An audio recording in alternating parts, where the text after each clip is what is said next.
Hola amigos, ¿cómo están? Me da muchísimo gusto saludarlos. Bienvenidos a Conversatorio Jurídico, nuestro programa académico orientado a generar doctrina y razonamiento en el mundo del derecho. Nuestro programa tiene ya en vivo transmisión ininterrumpida desde hace casi 3 años. Hemos contado con la participación de destacados profesores del Ecuador y Latinoamérica. Más de 10 países han sido representados académicamente en nuestro programa Conversatorio Jurídico. Y en esta ocasión, nuevamente, está con nosotros el destacado profesor Alfonso Zambrano Pasquel, uno de los más importantes juristas, penalistas y constitucionalistas del Ecuador, y también con reconocimiento internacional. Él es profesor en varias universidades del Ecuador, es director de una maestría de Derecho Penal que se está estructurando en la Universidad Católica de Guayaquil, también es profesor de posgrado en la Universidad de Guayaquil y también en la Universidad Central del Ecuador. Siempre es un gusto tenerte en nuestro programa, querido Alfonso. Un abrazo fortísimo a la distancia. Espero que te encuentres muy bien. Buenas noches. Muchísimas gracias, querido Vinicio. Te reitero el agradecimiento por la invitación y el compromiso de también contribuir en hacer academia, que eso es lo importante. Así que estamos listos, Vinicio. Muy buenas noches también a todos. Gracias. Muchas gracias. Doy la bienvenida también a todos quienes se integran a este programa en vivo a través de nuestras redes sociales. Esto es a través de YouTube, Vinicio Rosillo, a través de Facebook, Vinicio Rosillo, y también a través de la fanpage Poder del Derecho. Bienvenidos a todos. A quienes se integran por primera vez, los invito a suscribirse al canal para que reciban las notificaciones de toda la actividad que realizamos de manera semanal. El eje académico que nos ocupa gira en torno a una resolución con fuerza de ley recientemente emitida por la Corte Nacional de Justicia del Ecuador. Esto es la resolución número 4 del 2022 en torno a la aplicación del doble conforme, un recurso especial, como se lo denomina, que trata en el fondo de la doble conformidad judicial. ¿Cuál es la historia o cuál es el punto de partida en cuanto a esta posibilidad que tiene la persona que ha sido vencida por una sola vez? Esto es la persona encausada y tiene una sola condena frente a la posibilidad de recurrir de ese pronunciamiento, ese fallo. ¿Cuál es el desarrollo que a lo largo del tiempo ha tenido esto que ahora conocemos como recurso especial de doble conforme? Quiero también saludar, antes de darte la palabra, a todos quienes se están integrando desde Latinoamérica, desde la República Hermana de Perú. Un abrazo fortísimo a todos. Saludos a la distancia. Querido Alfonso, ¿cuál es la historia o el génesis del doble conforme? Mira, Vinicio, en el año 2000, en Ecuador se aprueba el primer código de procedimiento penal que va en la línea del modelo acusatorio. Un poco trabajado en la vertiente de ese formidable jurista que falleció el año 2020, José Julio Mayer. Él era autor del anteproyecto del Código Procesal Penal Modelo para Iberoamérica de 1989, que es la simiente del modelo acusatorio. Y sobre esto es válido lo que voy a comentar, además que saludar a quienes son mamás o son hijas por el día de mañana, que es el Día de las Madres. También para algunos académicos como Alfonso Zambrano, el mes de mayo resulta muy significativo.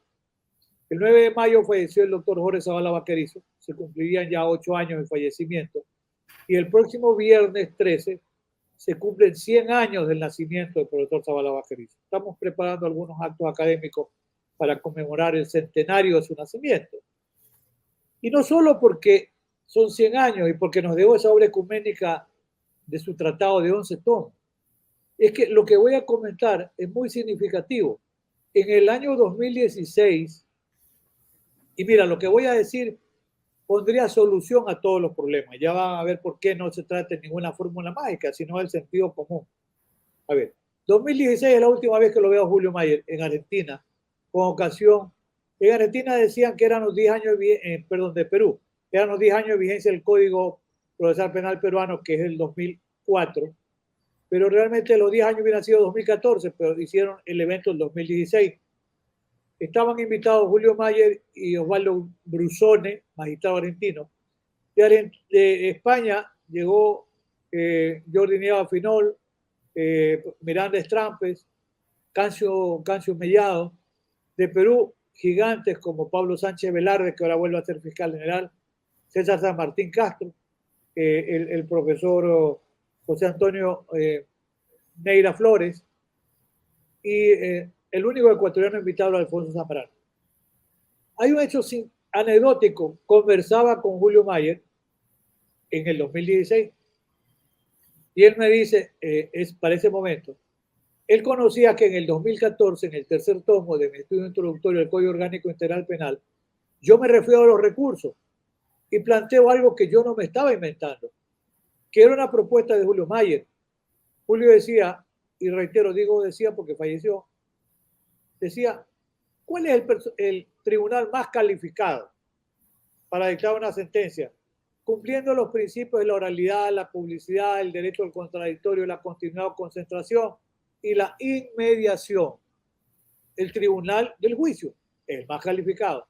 Y mira, hace muchos años yo tengo por ahí arriba en la biblioteca pequeña, un libro de un gigante también, don Francesco Carneluti, Las miserias del proceso penal, y Carneluti hace más de 70 años decía esto. Yo no entiendo cómo puede un tribunal superior resolver un recurso si no ha recibido la prueba. Hace 70 años lo decía Carneluti. Por eso es que hoy, en el tema de la viabilidad del derecho al doble conforme, la propuesta de Julio era que cuando hay una, y yo he escuchado que ese criterio lo has propuesto a discutir, yo me sumo no a la discusión, sino a la propuesta. Esa es la salida razonable, y dije, recordando el ilustre maestro, el doctor Zavala, que dijo, sin haberse sentado a conversar con Julio Mayer, y el doctor Zavala iba muy a la línea con el modelo inquisitivo, fue el gigante en el modelo inquisitivo, su último código del año 1983, pero el doctor Zavala, que era un jurista de cultura ecuménica, creía mucho en los derechos justiciables, como él decía, no principio de inocencia, sino estado de inocencia. También el doctor Zavala, lo dice de los 11, el tomo 9 de los recursos, dice, cuando un tribunal ha dictado sentencia absolutoria, ya no debe haber más recursos, porque el Estado agotó su derecho a juzgar a una persona. Entonces, Julio Mayer y el doctor Zavala sostenían, ojo, ese criterio. Ahora bien, como estamos hablando, cómo van evolucionando estas ideas o propuestas. El recurso, en el fondo, como bien planteas tú en algunos de los trabajos que subiste, tuviste la bondad de enviarlo a mi página web, el recurso es el ejercicio del derecho a impugnar. A veces se llama también agravios. ¿Qué me molesta? ¿Qué me afecta? Y por eso se requiere que luego el recurso sea fundamentado. Pero hay incluso la mala tendencia en algunos tribunales de alzada que consideran y dicen, no está debidamente fundamentado el recurso, y lo niegan. Y ojo, por lo que yo sé, lo niegan, y entonces cuando quiere interponer la casación dicen no, porque el recurso de apelación no se sustanció. Consecuentemente ya se ejecutó la sentencia al primer nivel. Eso hacen algunas cortes provinciales, que es una perversidad. Creo que después incluso de esta situación y de la misma sentencia, de las sentencias, las dos de la Corte Constitucional. Pero como hoy se habla de bloque de constitucionalidad y de bloque de convencionalidad, ahí es interesante qué valor realmente tiene la sentencia del Sistema Interamericano de Derechos Humanos. Juristas como Néstor Pedro Sagüez, entre otros, gran constitucionalista argentino, eso tiene que las sentencias son vinculantes con efecto erga omnes y no solo interpartes, o sea, Argentina versus, Kimmel versus Argentina, Cuadro Rosero versus Ecuador, dice no, son vinculantes porque, y tiene un razonamiento de nuestro Pedro Sagüez, también otro gran jurista argentino, Víctor Bazán, dice, nadie le obliga a un Estado a que acepte la competencia del sistema interamericano de derechos humanos. Pero cuando acepta la competencia, tiene que someterte a las reglas de juego, porque si no sería un caos. Diferente a Estados Unidos. Estados Unidos dice, no hay corte en el mundo para juzgar a un ciudadano norteamericano por delito que cometa de cualquier tipo en cualquier parte del mundo. Yo digo, la única corte celestial son las cortes norteamericanas. Por eso Estados Unidos no acepta la competencia de la Corte Interamericana de Derechos Humanos, no acepta la competencia de la Corte Penal Internacional, pero hizo reglas claras. Cuando alguna vez Perú quiso ir en la línea de la pena de muerte, en la época de Alan García, tenía que renunciar a la Corte Interamericana, tenía que renunciar a el Pacto de San José, lo cual era clamoroso y finalmente no se hizo. Entonces, sigo sosteniendo que lo que resuelve el sistema interamericano y este criterio de la aplicación del principio de convencionalidad viene de Almonaciar Llano versus Chile, donde fue un fallo extraordinario, porque allí se declara y se dice, entre otras cosas, que las graves violaciones a derechos humanos son imprescriptibles. Y después, en caso, por ejemplo, la profesora Consuelo Benavides contra Ecuador, lo dijo también en la Corte Interamericana. Y Zambrano Vélez y otros en 2007 lo volvió a decir. Y el Código Orgánico Integral Penal recoge ese concepto y dice que son imprescriptibles las graves violaciones a derechos humanos. ¿De dónde surgió esto? Del Sistema Interamericano de Derechos Humanos. En el año 2004 se dicta una sentencia que parecería no tener importancia. Herrera Ulloa versus Costa Rica, 2004. Herrera Ulloa, que era un periodista, y al Diario de la Nación y a otros, los habían condenado por un delito de injuria. Y lo que dice la Corte Interamericana es que el sistema procesal penal de Costa Rica no garantizaba el derecho al doble conforme, porque tenían una instancia, no tenía apelación y tenía casación. Y la casación, como lo dijo hace unos días un magistrado de corte invitado por ti, es muy, muy limitado, es minúsculo, es pequeño, y vamos a hablar sobre eso, la importancia que tiene. Por eso, cuando yo subí la publicidad, les dije, vamos a hablar sobre este derecho al doble conforme y sobre el futuro de los recursos, que eso es importante tenerlo en cuenta. Entonces, mira, en Herrera Ulloa le dice la Corte Interamericana, no se garantiza el derecho a recurrir, que está en el artículo 8 del Pacto de San José. Entonces, Costa Rica crea el derecho, primero el recurso de apelación. Y en segundo lugar, va más allá, que eso es lo interesante. En el año 2006, Costa Rica dicta una nueva ley de casación. Una nueva ley de casación 2006, 16 años, que contempla revalorización de la prueba y la posibilidad de que el juez que conoce la casación, si considera importante, ordena la práctica de nuevas pruebas. Esa es la proyección del recurso de casación hoy en día. Es lo que proponía en su momento Daniel Pastor en su libro sobre la nueva imagen de la casación penal, en un trabajo monográfico que yo he subido en mi página web y comparto con los estudiantes y los amigos. Ese es el proyecto de la nueva imagen de la casación penal.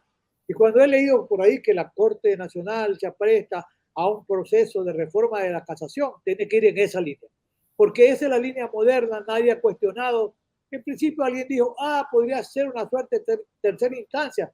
Señor, son los derechos del justiciable que tienen que estar garantizados. Y sobre esto, el artículo 8 del Pacto de San José, que se refiere a las llamadas garantías judiciales. Las garantías judiciales, palabras más o palabras menos, es el equivalente del derecho al debido proceso, que antes estuvo en el artículo 24 de nuestra Constitución y que hoy está en el artículo 76 de nuestra Constitución. Entonces, ese derecho a interponer recursos, si uno lee el artículo 8 del Pacto de San José, establece una serie de garantías en favor de quién.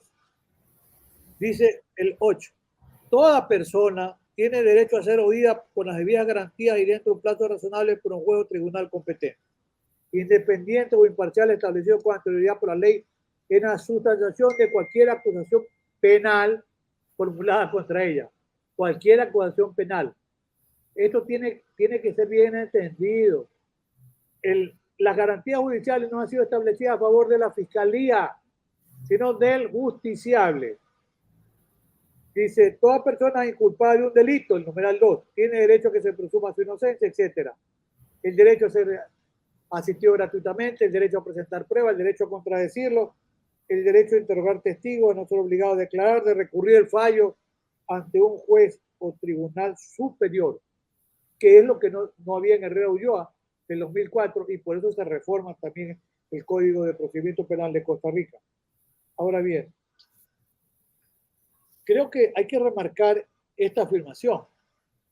Las garantías judiciales del artículo 8 del Pacto de San José están establecidas a favor de la persona que es sometida a un proceso penal.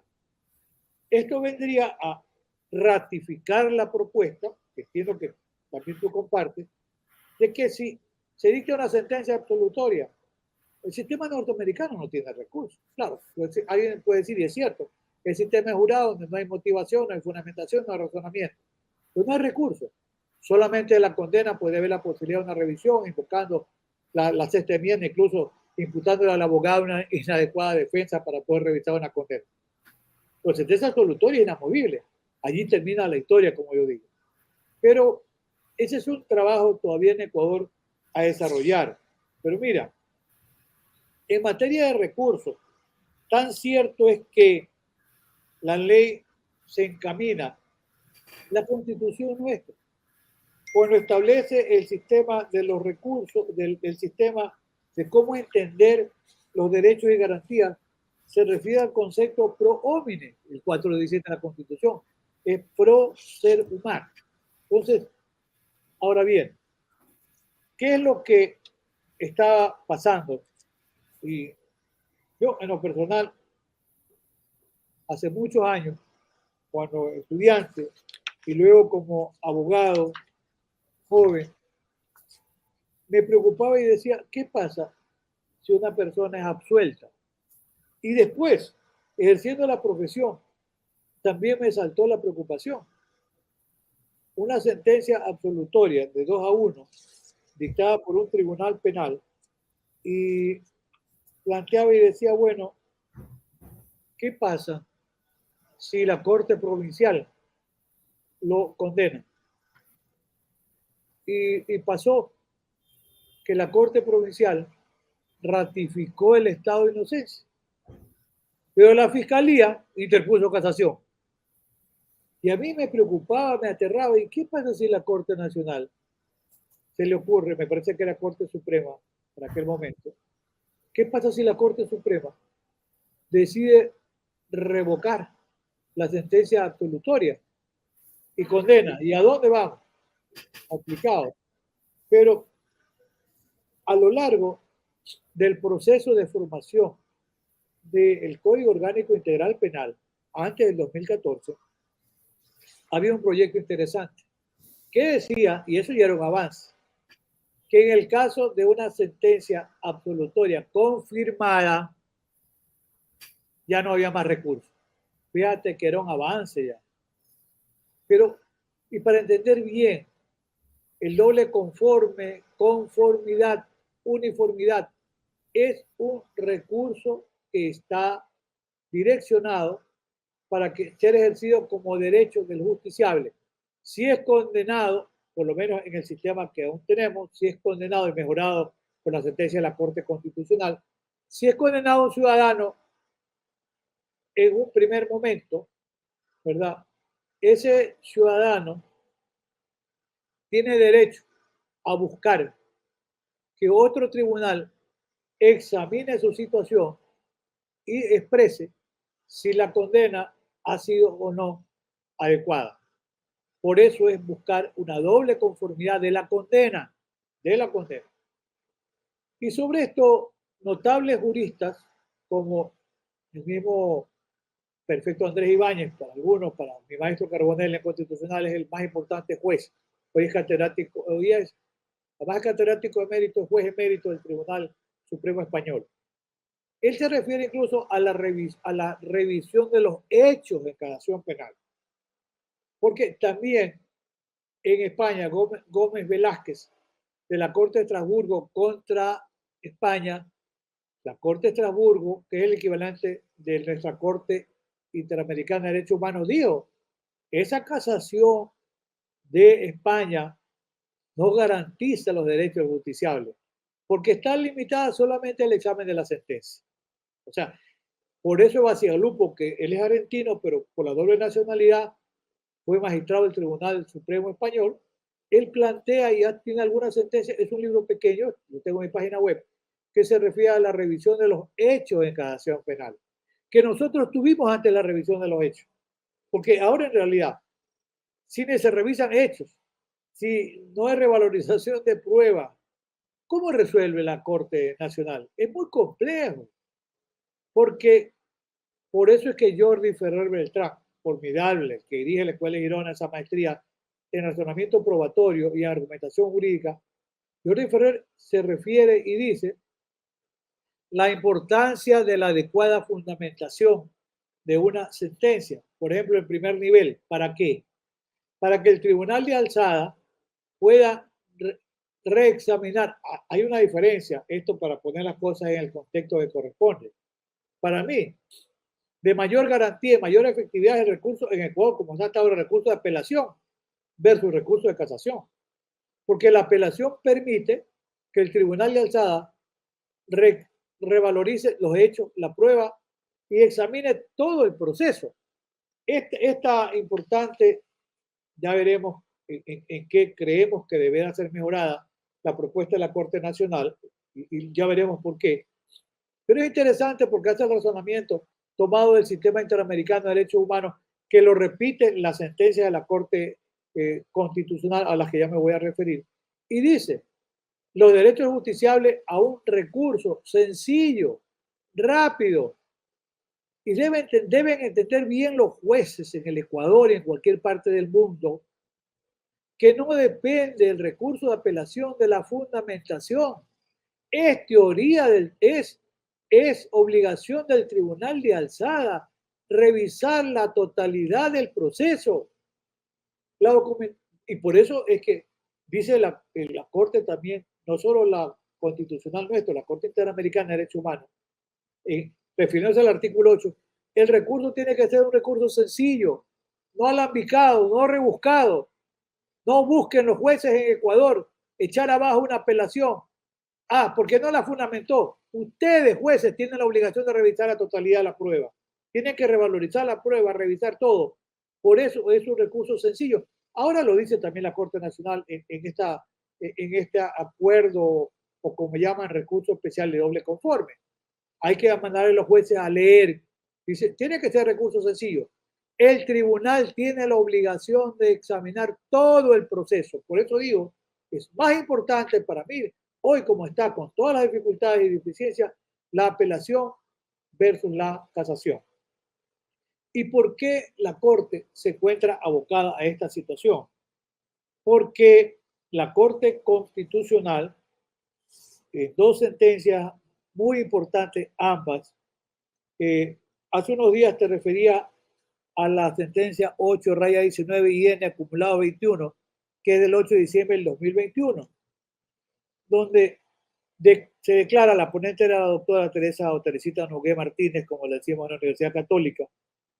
Dice, la presente sentencia declara la inconstitucionalidad por la forma de la resolución número 10-215 emitida por la Corte Nacional de Justicia el 5 de julio del 2015 y publicada en el registro oficial número 563. Por conexidad, se declara la inconstitucionalidad del Código Orgánico Integral Penal por no contemplar un recurso idóneo para garantizar el derecho al doble conforme de los procesos en juicios penales cuando la primera condena es dictada en casación.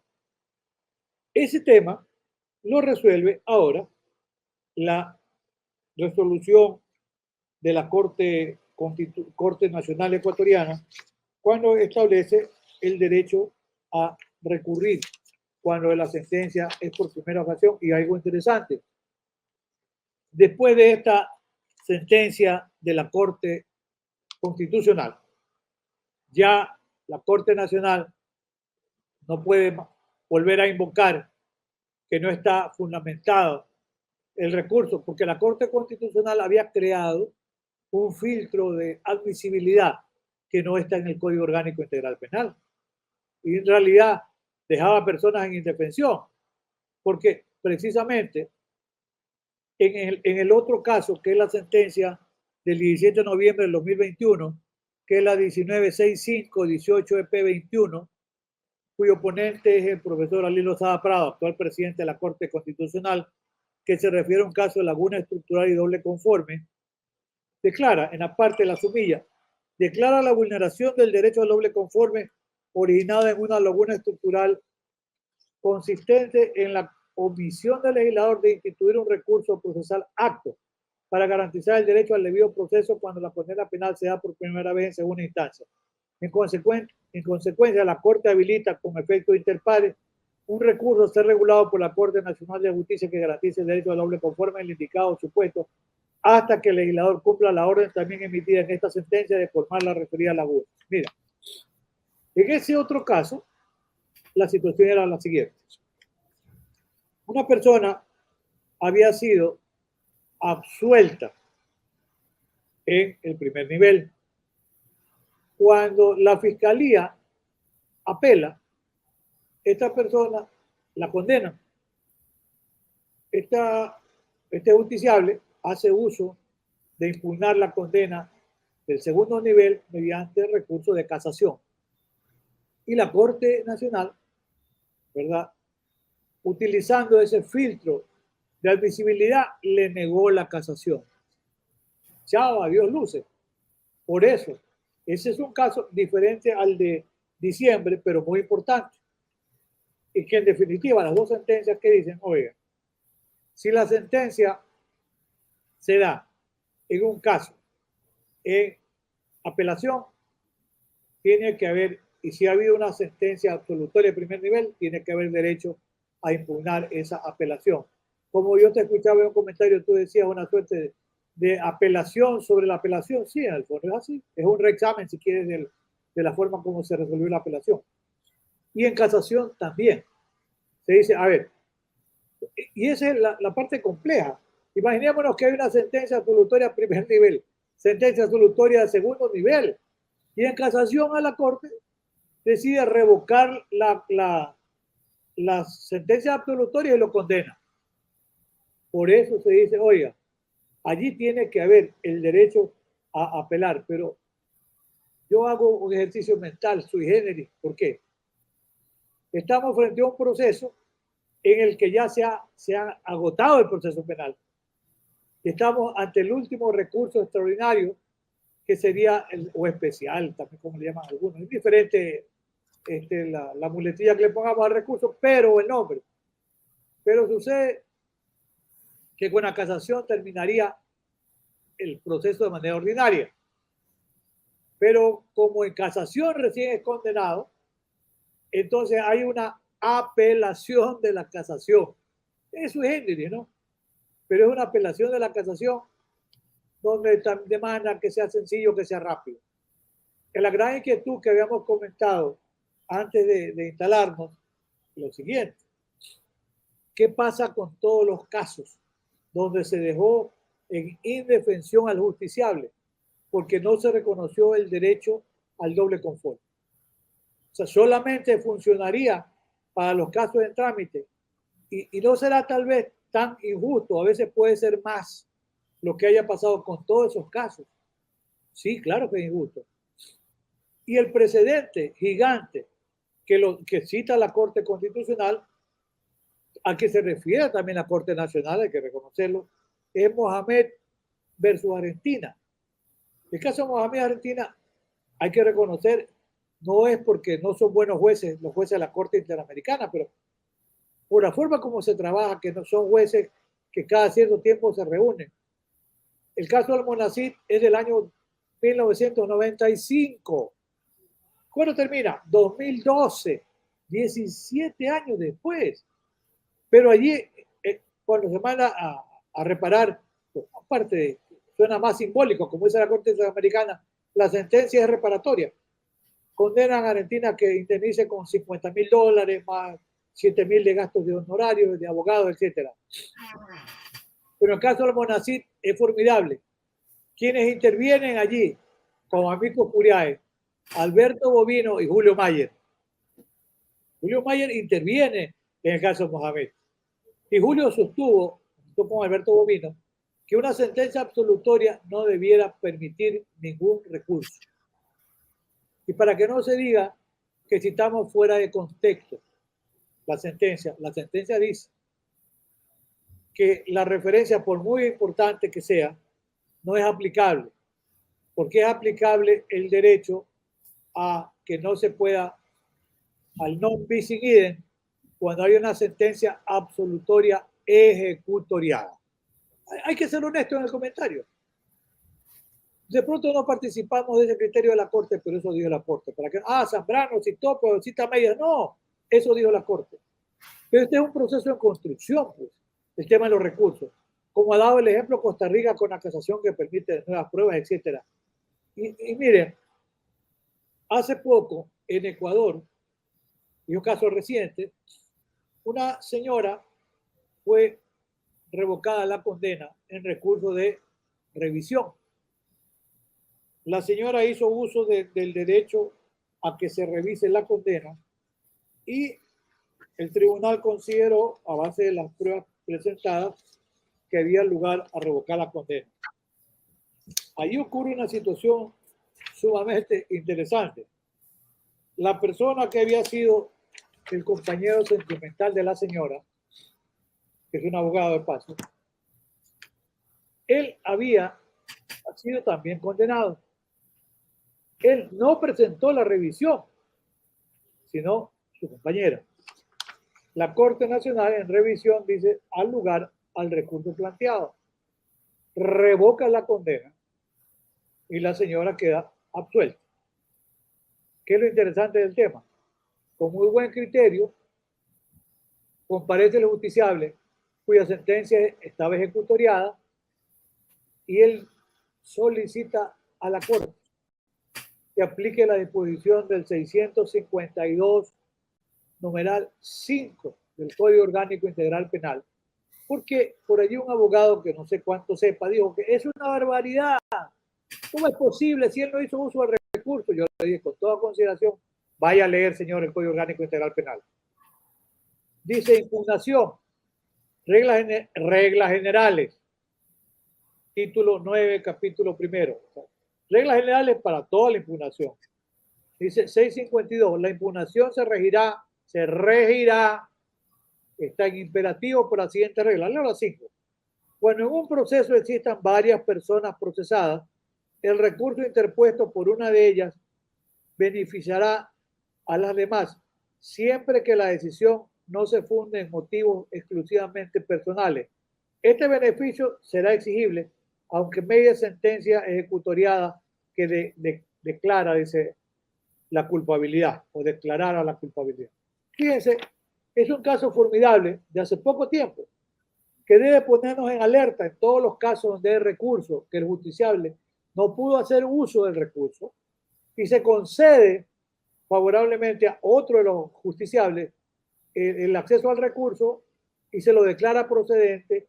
Ese justiciable tiene derecho a que aplicando el 652, el numeral 5, se le dé el mismo trato. Esta debe ser una regla clara para todos los abogados que litigamos. Y sobre esto algo muy interesante, que lo menciono ahora porque lo leí en una sentencia en el Perú. Puede ser de Corte Suprema de Perú o de una corte peruana. Pero es un caso muy interesante. ¿Cuál es el siguiente? Unas personas, algunos, son absueltos, ¿ya? Otros no hacen uso del recurso. Y ojo, las personas absueltas en mérito de X cantidad de pruebas. Es lo interesante. El tribunal peruano absuelve a aquellas personas que tenían la calidad de prófugos o de ausentes. Formidable, ¿eh? Porque la situación era la misma. Ese es un ejemplo que hay que imitar. Y dijo, A, B, C estaba en esta situación. H y D no comparecieron, pero H y D están en la misma situación. Y las pruebas practicadas, el principio de la que llamaba el maestro Zavala, la adquisición del valor de la prueba, se irradia a todos los justiciables. Y el tribunal peruano absolvió 4 o 5 y a 2 o 3 que tenían la calidad de ser ausentes o prófugos. Eso no es un ejemplo a imitar. Por supuesto que sí. Entonces, ese es un tema interesante en la construcción de los recursos, de lo que hay que hacer en Ecuador. Porque si se hubiese o si se aceptase la idea de que con una sentencia absolutoria no debe haber más recursos, todo este problema lo habríamos zanjado. Los recursos son a favor del justiciable.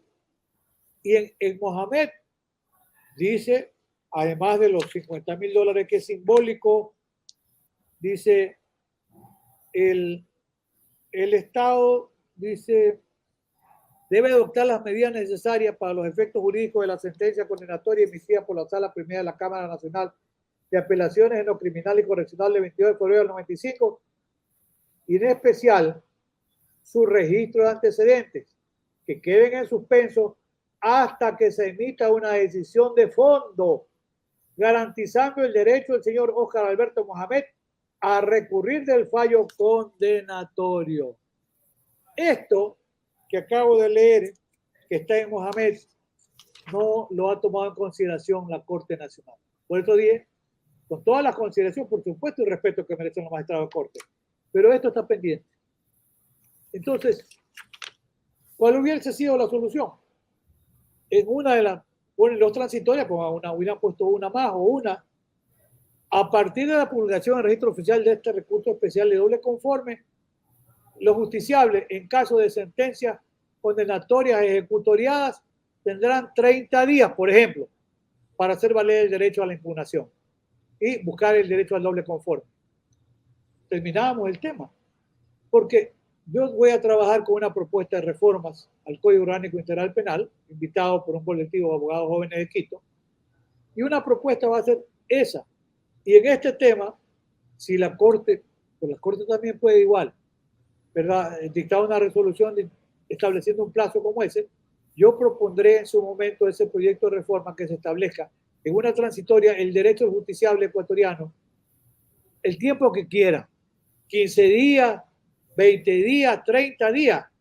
¿A partir de qué? De la publicación de la reforma.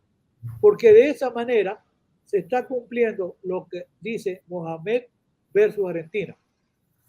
No importa el tiempo que se demore una reclamación, pero si ya hay conocimiento de todos estos precedentes, incluso en el ámbito del sistema interamericano de derechos humanos, debe, por supuesto, el legislador ecuatoriano ir en esa línea de buscar que se mejore el derecho al recurso. Y una situación interesante, el profesor Jordi Ferrer Beltrán, él dice que es importante la revalorización de los hechos, incluso en casación penal.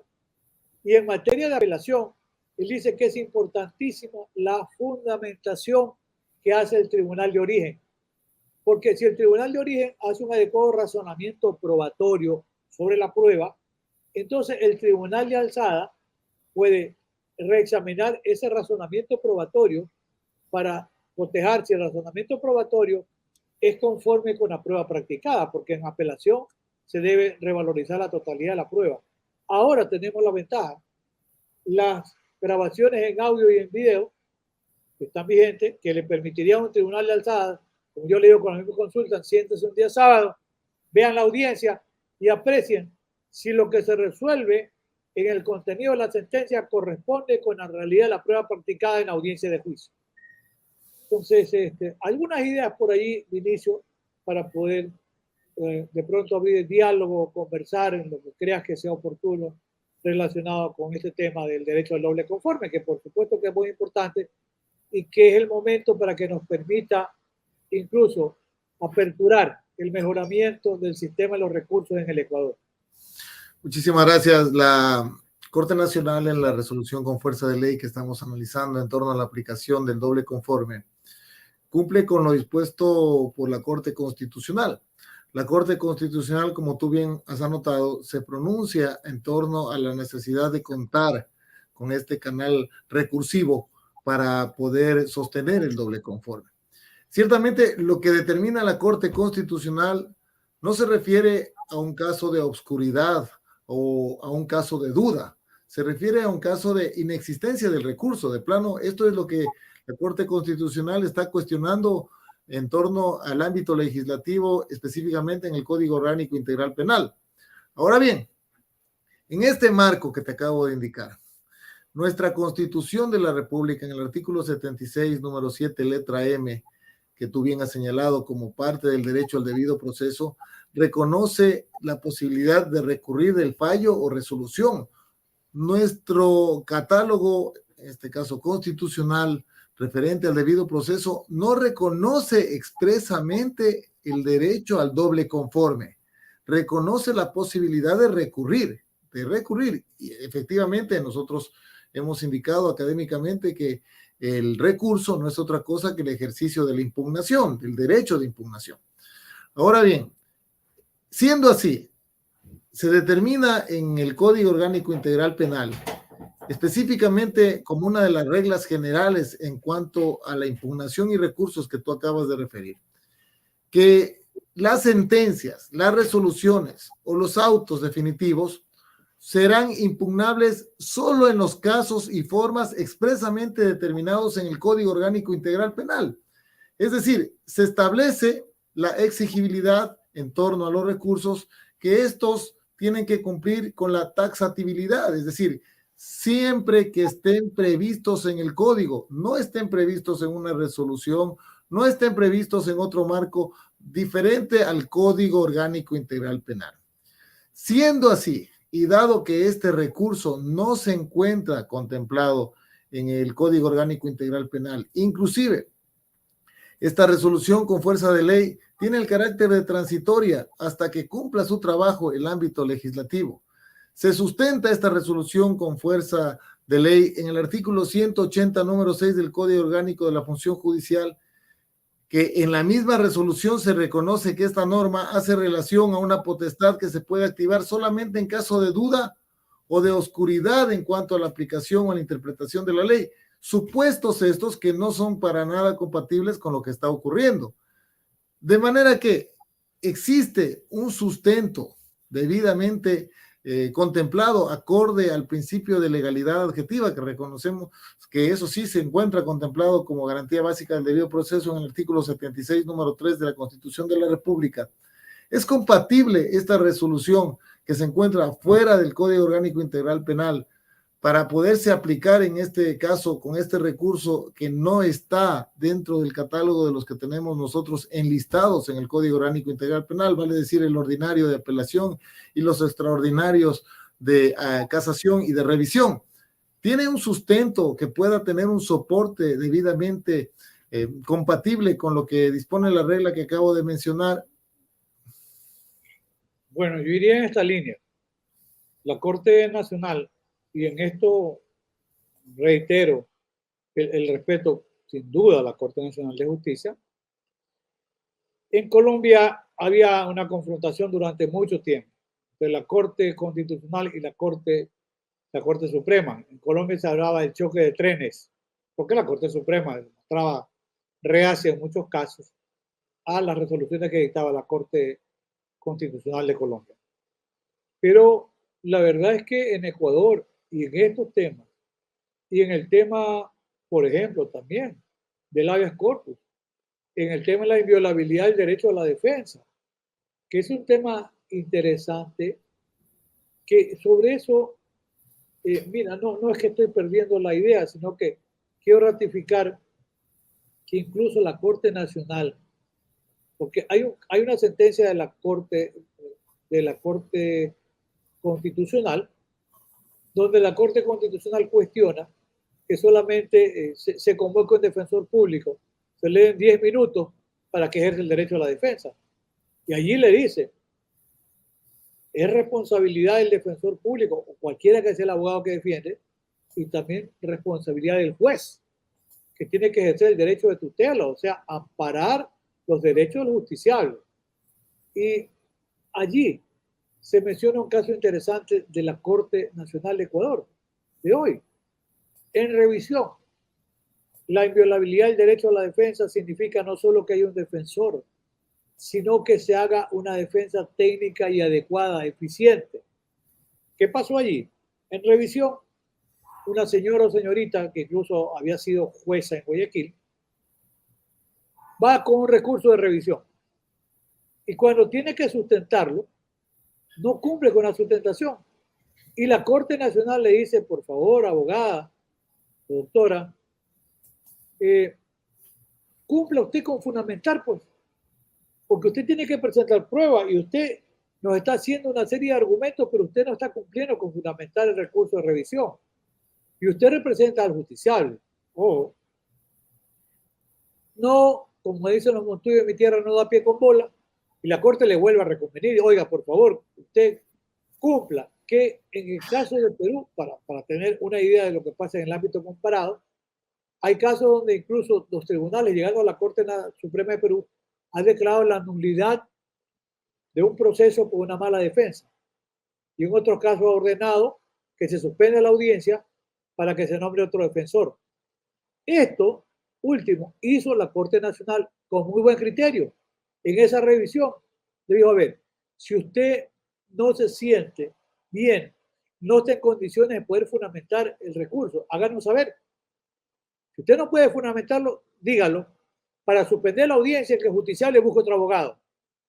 ¿Usted puede o no puede continuar? ¿Sabe qué dijo la abogada? No puedo continuar. Se suspendió la audiencia, no se declaró sin lugar de recurso y se atendió el derecho del justiciable. O sea, la Corte incluso Constitucional recoge esta experiencia garantizando a la Corte Nacional la inviolabilidad del derecho a la defensa. Ahora, en este caso, yo sostengo, por lo dicho hace unos momentos, y le faltó a la resolución de la Corte, del Pleno de la Corte Nacional, asegurar adecuadamente el derecho del justiciable, que no pudo contar en tiempo oportuno el derecho al doble confort. Uno. Dos. Esa decisión de la Corte Nacional tiene el carácter de ser transitoria.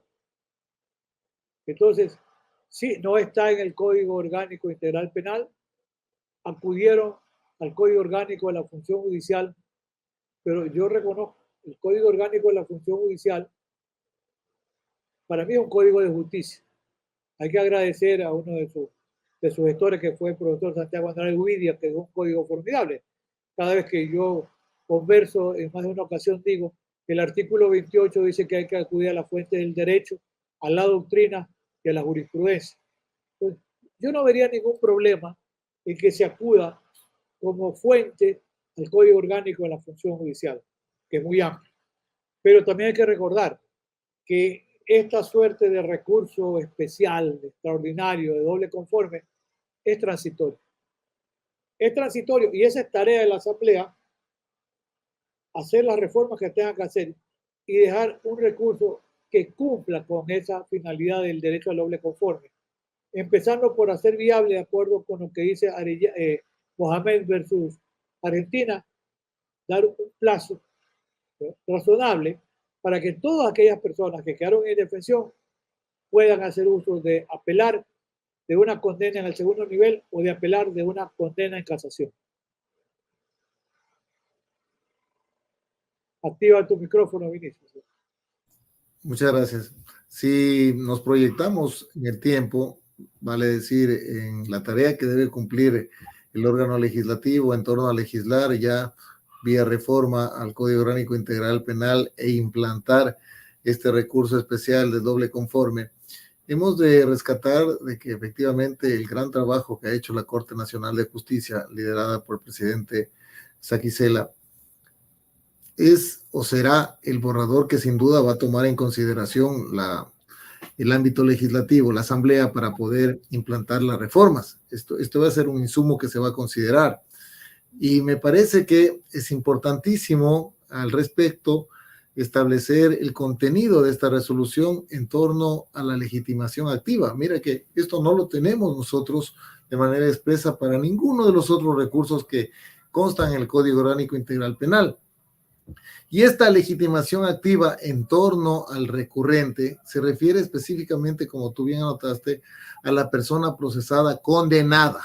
Él es el único que puede ejercer esta posibilidad recursiva.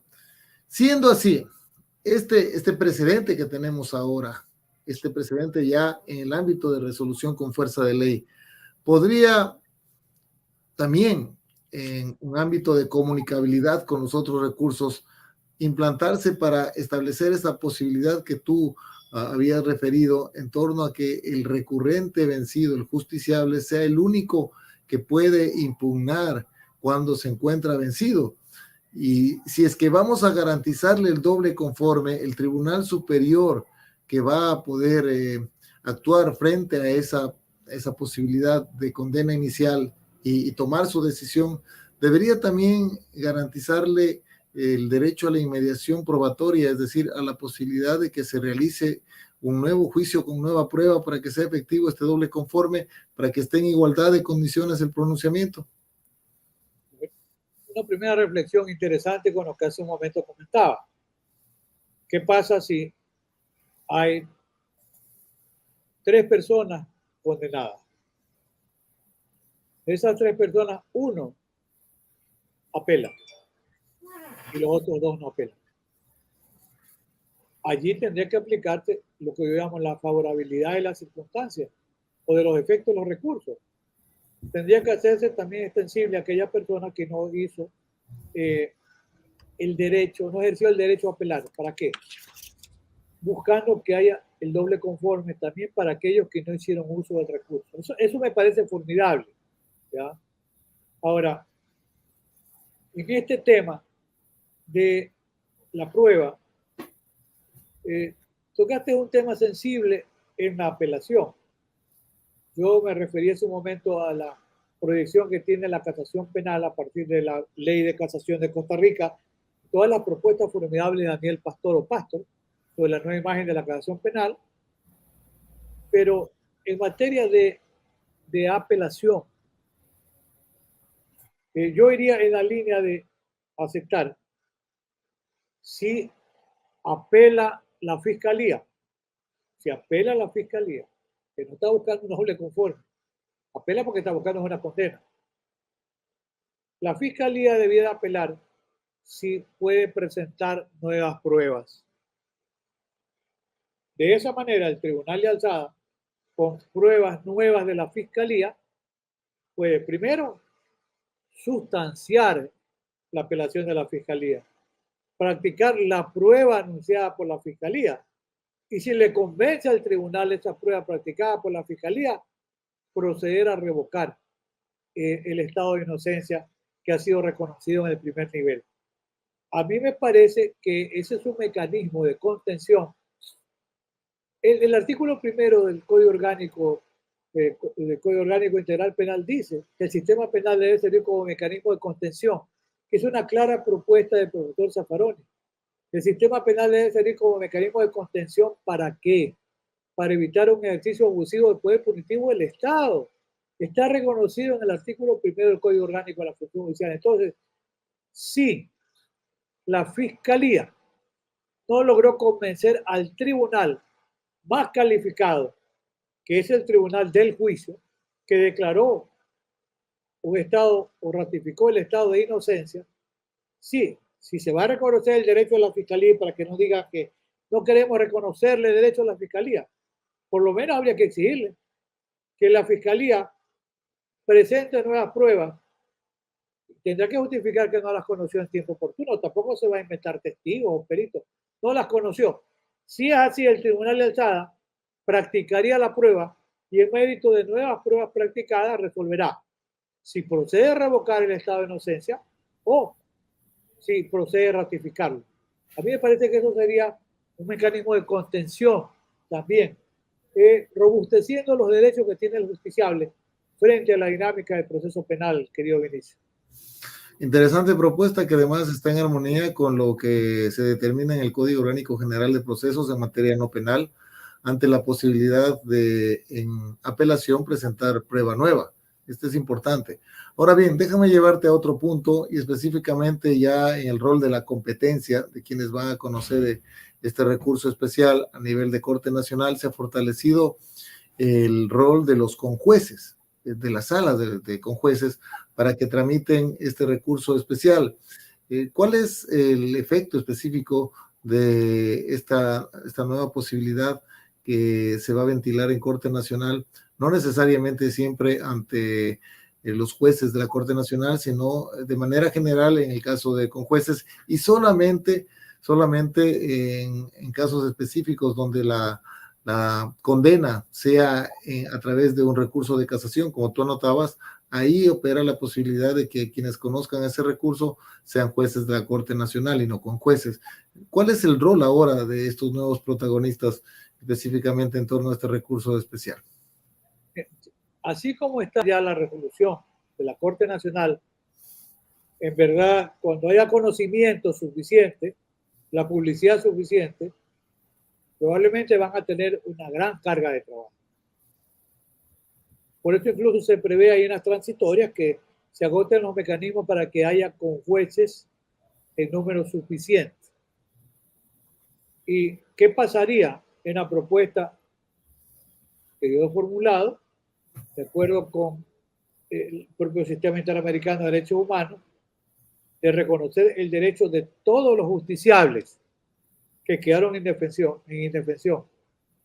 En realidad, yo reconozco que puede ser un tema muy complejo, muy complicado en volumen, pero estoy pensando también, ¿y por qué no se fijó la competencia para conocer en el caso de la sentencia condenatoria en Corte Provincial? ¿Por qué no se radicó la competencia para conocer la apelación a conjueces de la Corte Provincial? O crear salas de conjueces para que conozcan específicamente de ese derecho al doble conforme. A nivel de Corte Provincial, a nivel de Corte Provincial. Claro. Eso descongestionaría bastante el tema en Corte Nacional. Claro, porque claro, se dice que tiene que el derecho al recurso recurrir ante un tribunal superior. Parece que esa fue la lectura y por ahí vino el tema. Pero solamente la Corte Nacional. Pero habría que buscar la manera de hacer viable la posibilidad de que fuesen las Cortes Provinciales, con sala de conjueces, las que conozcan de la apelación, buscando el derecho al doble conforme cuando hay la sentencia por primera ocasión dictada por una sala provincial. Así, yo creo que en muy buena medida se alivianaría la carga procesal que va a significar, porque se dice en la resolución 04-2022 de la Corte Nacional, se llamarán a los conjueces, pero ya cuando se agoten los conjueces penales, se llamarán a los otros conjueces y a los otros conjueces. Pero llegará un momento en que tendrán una carga de trabajo muy significativa. A lo que debe sumar el tema de la carga laboral que se les viene o que ya está en curso en torno a los recursos de casación que ya no tienen el filtro de admisibilidad, que por lo menos en su origen, al parecer fue esa la posibilidad de neutralizar en algunos casos específicamente los recursos por ese filtro de admisibilidad que no estaba contemplado en el Código Orgánico Integral Penal. Pero ahora tienen una carga de trabajo superior, dado que todo recurso de casación interpuesto pasa directamente a la posibilidad de contar con la audiencia. Entonces, existe gran carga laboral en ese sentido y también se suma el tema del doble conforme. Mira, estoy recordando alguna expresión que compartían Luigi Ferraioli con Perfecto Andrés Ibáñez. Esos filtros de selectividad creados de selección, lo que buscaran era el eficientismo sacrificando el garantismo penal. No le daban paso. Pero justamente son esos casos, esas situaciones, las que han llevado a la Corte Constitucional, que a veces ha parecido una locomotora arrollando el tema de los recursos, las lagunas estructurales, el derecho al doble conforme, inviolabilidad del derecho a la defensa, el tema de los habeas corpus, etc. Yo reconozco el gran trabajo que ha hecho y sigue haciendo la Corte Constitucional de Ecuador, sin entrar en pugna o conflicto, simplemente marcando, como yo digo, la cancha. Y a mí me parece pero muy interesante el planteamiento que se va a formular con la propuesta de las reformas que tienen que provenir en la Asamblea. Yo creo que ese es el momento allí de afinar este interesante trabajo que significa la resolución 04-2022 de la Corte Nacional de Justicia del Ecuador. Creo que pudo haber sido una interesante propuesta la de los conjueces en cortes provinciales para conocer. De esa manera no tendrían la gran carga que ya tienen y que van a tener, porque desde diciembre pues ya está declarada la inconstitucionalidad de la resolución del Pleno de la Corte. Consecuentemente tienen que tramitar y sustanciar el recurso. Es decir, solamente recordemos que en materia constitucional, porque existe una ley orgánica de garantías jurisdiccionales y control constitucional, es que se prevé resolver por el mérito del actuado.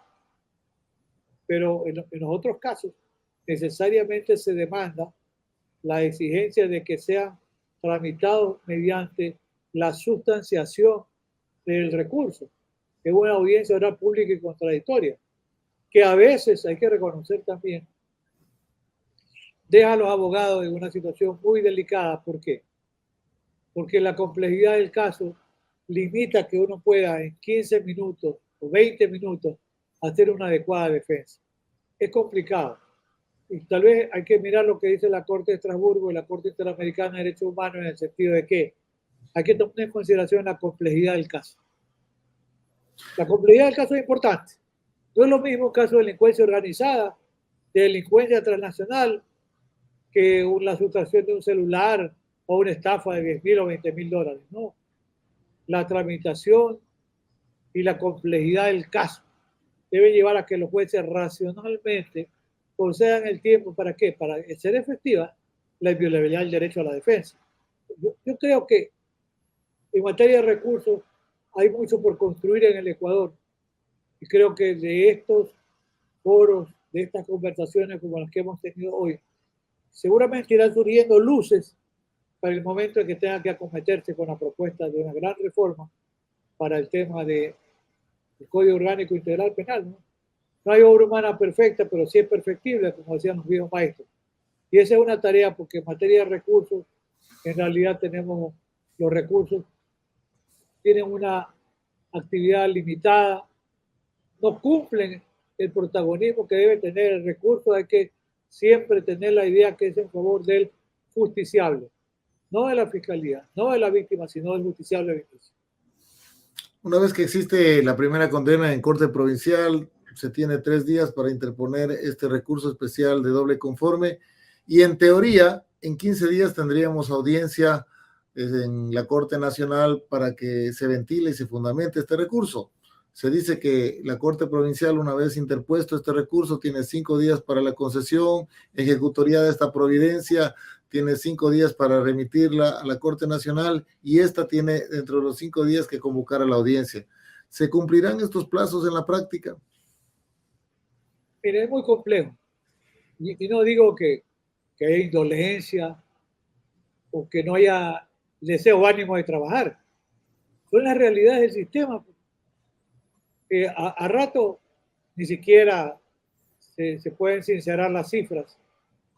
No tengo idea cuántos recursos de casación están represados. No tengo, la verdad es que no tengo idea. Escapa a mí, porque esa información tampoco se hace conocer.